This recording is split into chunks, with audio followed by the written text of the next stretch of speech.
Esse é o único canal no YouTube que tem a Bíblia comentada versículo a versículo. Então seja bem-vindo, seja muito bem-vindo. Vamos juntos nessa jornada, nessa caminhada de estudar a Bíblia dessa maneira. Vamos lá, o tema desse vídeo é o seguinte, querido. O seu temor a Deus tem limite? Vamos aprender o que é isso e qual é a importância disso até o final desse vídeo. Então não sai daí, vamos junto.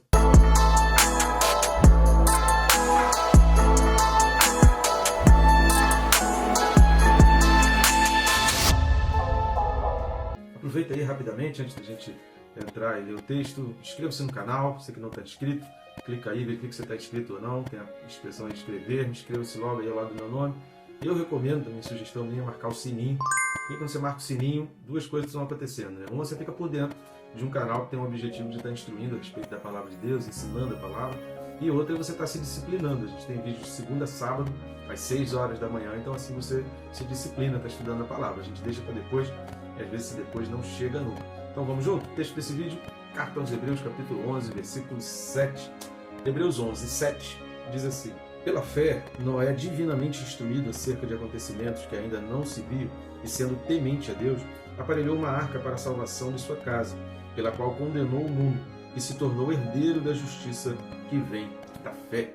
Extremamente importante, a gente vai ver hoje por que o autor dos Hebreus está trazendo também aqui o exemplo de Noé. A respeito dessa expressão pela fé, eu recomendo você assistir o vídeo correspondente a Hebreus 11:1, onde a gente vai explicar o sentido da palavra pistes e exatamente o sentido de fé que o autor está carregando aqui nesse capítulo 11. Então é de fundamental importância, antes de cada vídeo desse do capítulo 11, você assistir o vídeo correspondente ao versículo 1, se você ainda não assistiu. E aqui a gente vai falar sobre esse personagem, a gente já falou sobre Abel, já falou também sobre Enoque, e aí entra esse outro personagem importantíssimo para o entendimento da nossa fé. Só que antes da gente entrar a fundo a respeito da vida de Noé, eu peço algumas ajudas suas. A gente tem feito esse trabalho de forma totalmente independente, sem ajuda de nenhuma instituição.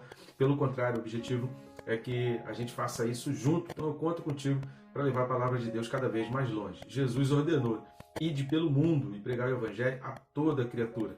Então a gente vai pregando o evangelho àquelas pessoas que estão próximos e através de vídeos a gente consegue chegar a lugares que a gente nem imagina. Você não tem noção do alcance que pode ter um compartilhar de um vídeo. Por isso, a primeira ajuda que eu peço para você é grátis, rápido e fácil. Não vai custar nada para você e também nem vai interromper, atrapalhar o vídeo. É o famoso triplo C. Qual é o triplo C? Curtir, comentar e compartilhar. Curtindo e comentando, o próprio YouTube já faz o seu algoritmo ali, a indicação desses vídeos para outras pessoas, e compartilhando você vai além do algoritmo do YouTube e você envia para pessoas que talvez nunca recebessem essa recomendação do YouTube. Agora existe uma outra maneira também, você pode tanto estar lendo o QR Code que está aqui do lado, né? Você pode fazer a leitura do QR Code que está aqui do lado, ou indo aqui na descrição do vídeo, o primeiro link aqui na descrição vai abrir o mesmo menu. E o que tem nesse menu? As diversas formas de adquirir os nossos livros, são esses que estão aparecendo a capinha aqui do lado. Então, Quem se importa com Deus e o Perca Peso tirando o trave do olho. Meditações assim imprescindíveis, são leituras indispensáveis e dessa maneira você também está ajudando o nosso canal e o nosso ministério, tá certo? Então vamos lá? Já que a gente está falando a respeito desse personagem, né, que é Noé, a gente precisa dar uma olhada onde que está esse personagem aí na história. E aí a gente vai tirar algumas dúvidas que muita gente tem a respeito de Noé e a respeito da história de Noé. A gente vai tentar esclarecer aqui algumas dúvidas importantes com relação à vida de Noé. E aí com isso a gente vai entender por que o autor da Carta aos Hebreus, diante de uma situação tão complicada, de um contexto de perseguição que o povo ali estava vivendo na época, os seus leitores da Carta aos Hebreus estavam vivendo perseguição, estavam tendo bens confiscados, né? Haviam decretos em que tanto os cristãos quanto os judeus, não somente os cristãos, porque aí a perseguição, os judeus achavam no início que só os cristãos é que iam ser atacados. Eles achavam que depois da crucificação de Jesus, eles ficariam isentos diante de Roma. Esse foi o pensamento dos judeus. É com eles. Se é com eles, então a gente está bem. Mais ou menos o que está acontecendo hoje, né? As pessoas estão vendo aí um monte de pessoas presas injustamente, sem crime nenhum, muito pelo contrário. Tem alguns aí que estão presos por provas forjadas pela própria justiça. Então a gente está chegando ao cúmulo de ver a própria justiça forjando provas e inventando provas para poder prender pessoas, porque está atacando um lado ideológico. E o outro lado ideológico está fazendo igual os judeus daquela época. É com eles, então deixa. Só que aí chegou ao ponto que aquilo foi evoluindo e os próprios judeus acabaram sofrendo na carne, culminando aí no ano 70, em que os judeus foram completamente expulsos, o templo destruído. A gente falou sobre isso nos capítulos, né? Os capítulos 6 ao capítulo 10 de Hebreus, a gente falou bastante sobre o que aconteceu aí no ano 70 depois de Cristo. Esse era o contexto da época em que o autor da Carta aos Hebreus escreve isso. E aí ele vai citar esses exemplos de fé. Então vamos dar uma olhada no texto que fala a respeito de Noé, que é Gênesis capítulo 6, e a gente vai ler do 8 ao 22. Gênesis 6, do 8 ao 22, fala assim: Porém Noé achou graça diante do Senhor. Eis a história de Noé. Noé era homem justo e íntegro entre os seus contemporâneos. Noé andava com Deus. Gerou 3 filhos, Sem, Cã e Jafé. A terra estava corrompida à vista de Deus e cheia de violência. Viu Deus a terra, e eis que estava corrompida, porque todo ser vivente havia corrompido o seu caminho na terra. Então disse Deus a Noé: Resolvi dar cabo de toda a carne, porque a terra está cheia da violência dos homens. Eis que os farei perecer juntamente com a terra. Faz uma arca de tábuas de cipreste, nela farás compartimentos, e a calafetarás com betume por dentro e por fora. Deste modo, a farás, de 300 côvados será o comprimento, de 50 a largura, e a altura de 30. Farás ao seu redor uma abertura de 1 côvado de altura. A porta da arca colocarás lateralmente. Farás pavimentos na arca, um embaixo, um segundo e um terceiro. Porque estou para derramar águas em dilúvios sobre a terra, para consumir toda a carne em que há fôlego de vida debaixo dos céus. Tudo o que há na terra perecerá. Contigo, porém, estabelecerei a minha aliança. E entrarás na arca, tu e teus filhos, e tua mulher, e as mulheres de teus filhos. De tudo o que vive, de toda a carne, 2 de cada espécie, macho e fêmea, farás entrar na arca, para conservares vivos contigo. Das aves, segundo as suas espécies, do gado, segundo as suas espécies, de todo réptil da terra, segundo as suas espécies, 2 de cada espécie virão a ti, para os conservares em vida. Leva contigo de tudo o que se come, ajunta-o contigo, ser-te-á para alimento, a ti e a eles. Assim fez Noé, consoante a tudo o que Deus lhe ordenara. No vídeo anterior, se você não assistiu, eu recomendo que você assista, que a gente falou a respeito da vida de Enoque. A gente comenta os únicos 3 personagens que são mencionados na Bíblia relacionados a essa expressão andar com Deus, que é Enoque, Noé e Levi. São os únicos personagens na Bíblia em que Deus deixa por escrito que eles andavam com Deus, que eles tinham intimidade, que eles sabiam profundo. Essa história de Noé, ela está recheada de coisas completamente inéditas. Para Noé acreditar nisso que Deus estava falando e acreditar que isso tudo viria a acontecer, olha quanta coisa. Nunca tinha acontecido na história da humanidade, nunca se tinha tido notícia de tempestades, de chuvas desse volume. Eram orvalhos, era uma chuva muito fina. Noé era lavrador, né? Então a Bíblia fala lá em Gênesis que não havia lavrador porque não havia chuva. Então desde o momento que começa a surgir a figura do lavrador, é porque começa a surgir a chuva. Mas nunca houve na história da humanidade, até aquele tempo de Noé, tempestade, sabe? Aquelas nuvens cumulonimbus, aquelas coisas todas que a gente vê, aquelas nuvens escuras, tempestades fortes, chuvas mesmo assim, nunca tinha acontecido. Então, só em anunciar isso, que iria derramar água sobre a terra, Noé, como muita gente em volta de Noé ali, já ficou falando assim, mas isso nunca aconteceu, né? Então, se você está inventando uma história, porque nunca houve antes. Assim como quando a gente fala do arrebatamento, as pessoas falam, mas isso nunca aconteceu, nunca na história houve coisa semelhante. Quando a gente fala de Jesus voltar, as pessoas vão dizer o quê? Isso nunca aconteceu, de alguém morrer e 2000 anos, 2200 anos depois, essa pessoa voltar de repente, assim aparecer. Isso nunca aconteceu. Então a pregação do Evangelho, falar de estar no céu, na eternidade, é também falar de coisas inéditas. E outra coisa que chama atenção é que o texto vai dizer que no versículo 20, ele termina dizendo, né? As 2 de cada espécie virão a ti para os conservares em vida. Ou seja, nem o trabalho de Noé ter que ir caçar esses animais, laçar, prender os animais para trazer para a arca, Noé teria. Ou seja, os próprios animais viriam até Noé pedindo ajuda. Ou seja, o que a gente consegue concluir com isso, né?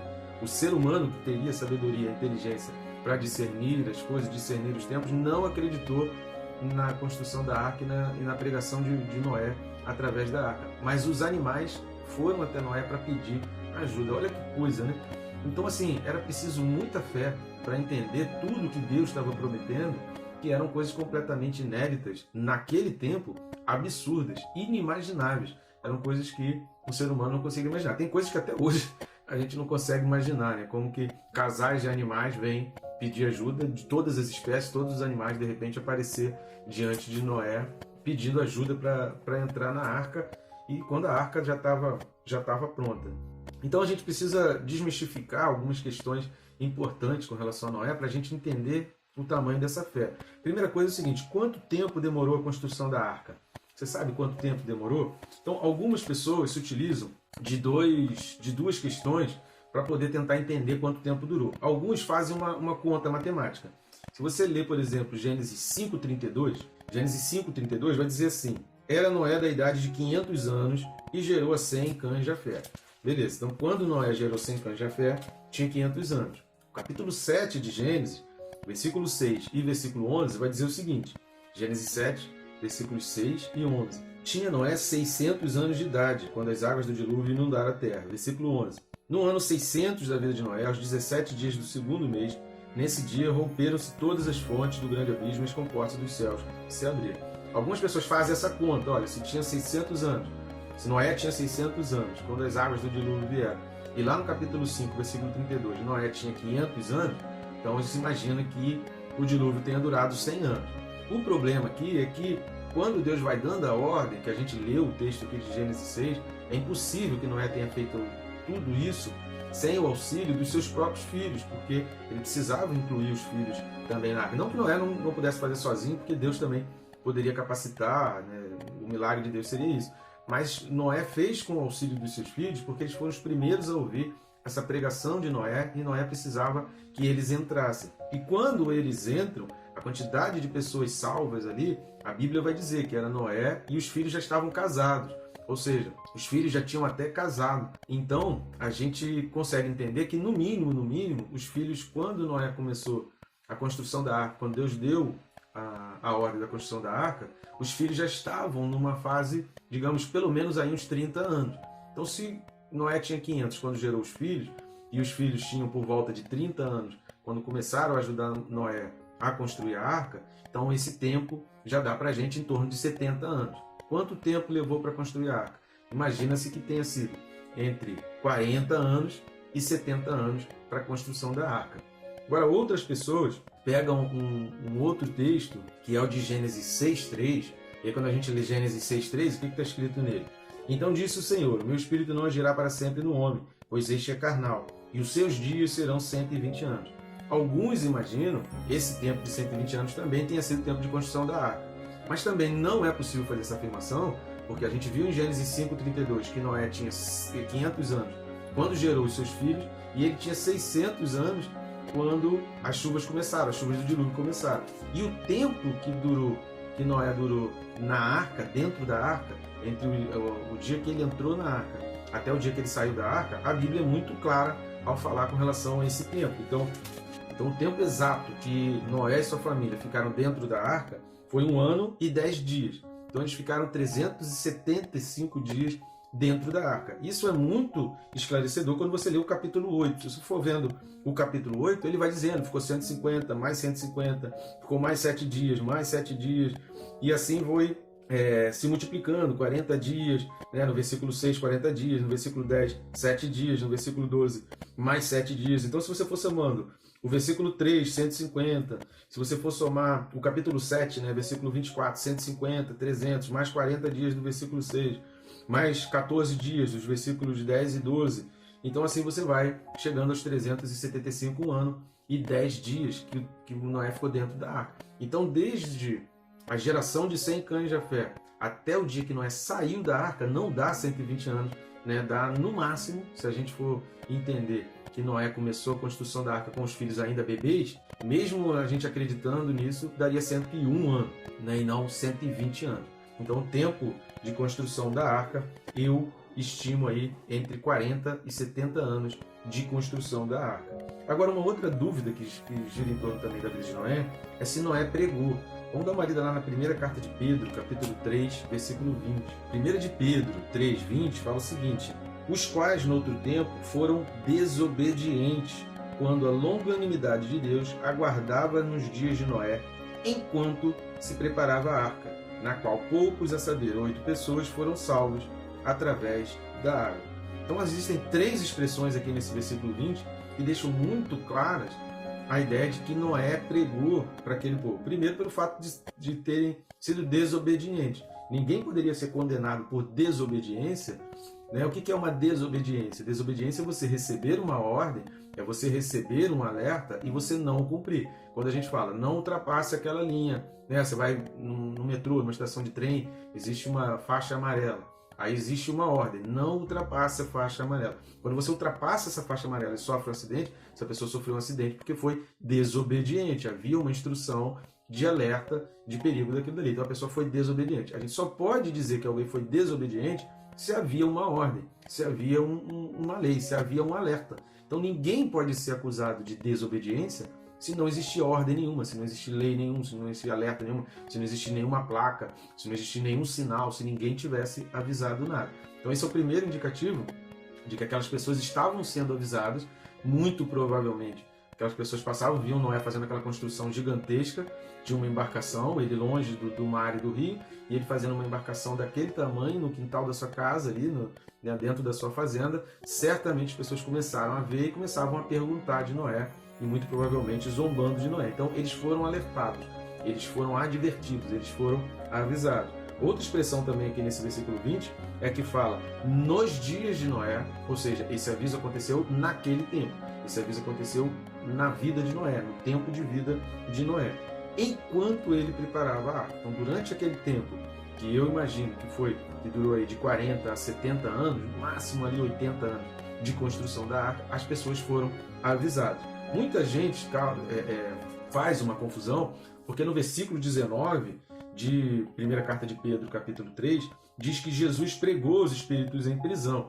Na realidade, ali, essa pregação de Jesus, essa palavra que pregou, é queriço. E queriço significa ser um arauto, significa você fazer uma proclamação, fazer um anúncio. Essa palavra foi muito utilizada no sentido de evangelizar, mas ela também, nesse sentido de arauto, seria mais no sentido de uma condenação, né? Então, o que se entende muito aqui, entendendo que Noé já tinha pregado, é que Jesus veio para muito mais dar o parecer para as pessoas que estavam aguardando um julgamento, já que o texto de Hebreus vai falar que Noé foi salvo e sua família pela justiça da fé. Ou seja, não havia ainda obras, não havia ainda leis, Moisés não tinha vindo ainda, o Egito nem tinha acontecido ainda, nada disso desse tempo da legislação, nem Melquisedeque existia ainda, né, já que ficou somente a família de Noé, aqueles que reiniciaram, né, o grande reset de Deus aconteceu ali, e aí a partir deles então que começa a surgir todas as coisas. Então não havia lei, e é por isso que a fé ela é transcendente, ela é antes da lei, ela ultrapassa a lei e ela permanece a mesma fé de Noé é a fé que a gente acredita hoje. Então quando Pedro vai associar Jesus a Noé, é exatamente para trazer essa transcendência e dizer que a salvação ela está ligada à fé e não ligada exatamente à lei. Ela passa pela obediência de leis. Então, a desobediência é um sinal claro e inequívoco de falta de fé. Uma pessoa que tem fé obedece. É por isso que o autor dos Hebreus está trazendo o exemplo de Noé aqui. Por quê? Porque a gente precisa obedecer as ordens, precisa obedecer as ordens claras de Deus, porque a desobediência é um sinal claro e inequívoco de falta de fé. Quem tem fé obedece, quem tem fé segue. O que Noé fez aqui, querido, é assim, inimaginável. Nunca tinha ocorrido nenhuma tempestade, chuva desse monte, e ele acreditou que iria acontecer. Deus mandou construir a arca e colocar um casal de animais. Certamente Noé se questionou: como que eu vou colocar um casal de cada animal que existe? Eu nem conheço todos os animais, nunca estudei botânica, nunca estudei biologia, nem sei quantos animais tem. Deus fala: eles virão a ti. E é só você preservar a vida deles e guardá-los aí dentro. Cara, isso é inimaginável. Então somente uma pessoa com muita fé poderia acreditar que tudo isso ia acontecer. O ato dele construir, o ato dele esperar 70 anos, 80 anos, que seja 100 anos, né? Ou foi essa faixa de 40 a 100 anos. Eu não acredito nos 100 anos, eu acredito em torno de 70 a 80. Mas que seja 100 anos, que você queira acreditar que dos 500 aos 600 anos de Noé ele construiu a arca. Que seja os 100 anos. Querido, você passar 100 anos construindo uma coisa, esperando algo acontecer, que nunca tinha acontecido, que nunca na história tinha acontecido, só realmente por muita fé. Agora, e o temor de Noé? Por que o autor dos Hebreus ele vai falar que Noé foi divinamente instruído, beleza? A gente já viu isso aqui, acerca de acontecimentos que ainda não se viam, a gente acabou de comentar sobre isso aqui, e sendo temente a Deus. O texto diz que ele foi temente a Deus, que quando ele aparelhou uma arca para a salvação da sua casa, e que através dessa arca o mundo também foi condenado, ele foi temente a Deus. Mesmo que tivesse durado só 10 anos a construção da arca, mesmo que tivesse durado só 2 anos a construção da arca, somente pela fé e obediência podia-se insistir com a construção da arca. Então o temor de Noé, ele não tinha limite. Ele não dependia do que ele via, ele não dependia do que as pessoas falavam. Como a gente viu na primeira carta de Pedro, capítulo 3, as pessoas foram desobedientes, ou seja, elas perguntavam, Noé fazia o alerta, Noé dizia, olha, vai chover, a terra vai ser inundada e só quem estiver dentro dessa arca vai ser salvo. As pessoas começavam a zombar, as pessoas foram desobedientes àquela instrução. Querido, você tem que temer muito a Deus para você viver dentro de um ambiente onde todo mundo está sendo contra você e você permanece firme nas suas convicções, no seu pistis, na sua fé ali, nas suas convicções da promessa de Deus, que se Deus prometeu, Deus vai cumprir. Cara, você tem que temer muito a Deus, porque se você teme mais aos homens do que a Deus, a tendência é você abandonar a promessa há 50 anos, 40 anos, quer saber de uma coisa? A chuva não caiu até agora, então eu vou voltar para a minha vida e não vou me importar com isso aqui não. Muita gente teria feito isso com 1 ano e 50 anos. É ruim de pessoas esperarem 50 anos, você não quer esperar 20 minutos para o feijão ficar pronto, prefere fazer o miojo no micro-ondas que dura 3, você vai esperar 50 anos para ver uma promessa de Deus? O pessoal, às vezes, faz a campanha de 7 semanas, não aconteceu, muita gente abandona Deus, a gente vai ficar 60 anos, 80 anos esperando a promessa de Deus se cumprir. Nunca que essa humanidade de hoje aguentaria firme. Por quê? Porque falta temor. Se a gente teme ao Senhor, não existe limite de tempo, não existe limite, de contexto em que você vive para você acreditar em Deus. E por fim, fé é o oposto de visão humana. Então nunca baseie a sua fé na visão humana, porque o temor de Deus é entender que ainda que os meus olhos nunca viram, ainda que a humanidade nunca percebeu, ainda que aquilo que Deus está prometendo nunca aconteceu na história da humanidade, o meu temor a Deus me leva a acreditar mais em Deus do que na história da humanidade. O meu principal alerta, que vai servir para mim, para base para a vida, é o alerta dado por Deus. Então a gente vai terminar esse vídeo com 2 textos que eu gostaria de ler com vocês, que são os textos da carta aos Romanos. Então vamos lá para Romanos 3, 21 e 22. Primeiro texto, Romanos 3, 21 e 22, diz assim: Mas agora sem lei se manifestou a justiça de Deus, testemunhada pela lei e pelos profetas. Justiça de Deus mediante a fé em Jesus Cristo, para todos e sobre todos os que creem, porque não há distinção. A justiça que vem da fé. E essa justiça que vem da fé é o oposto ao que vem pelos olhos humanos. E o último texto, Romanos 4, versículo 13. Romanos 4, 13 vai falar: Não foi por intermédio da lei que a Abraão ou a sua descendência coube a promessa de ser herdeiro do mundo, e sim mediante a justiça da fé. Então o temor de Noé levou à salvação mediante a fé. Por isso que o autor vai dizer aqui, e se tornou herdeiro da justiça que vem da fé. Porque o seu temor a Deus era um temor ilimitado. Ele não tinha uma validade, ele não tinha um tempo de duração, ele não estava preso a um contexto de ideologias que o mundo pregasse, ele não estava preso à vergonha, estou passando vergonha construindo um negócio aqui, todo mundo zombando de mim. Ele não estava preso às contestações, dificilmente não tinham pessoas ali que contestavam Noé, dizendo, você está louco, está construindo isso aí para quê? Isso nunca vai acontecer, isso nunca aconteceu antes. Então muito provavelmente ele passou por todas essas situações. E você tem um temor também sem limite, que isso te leve a uma fé capaz de fazer você passar por situações inimagináveis, que as pessoas nunca imaginaram, mas que você conduza você, tua família, tua casa, teus amigos, à salvação na justiça que vem pela fé. Que Deus te abençoe, rica e abundantemente.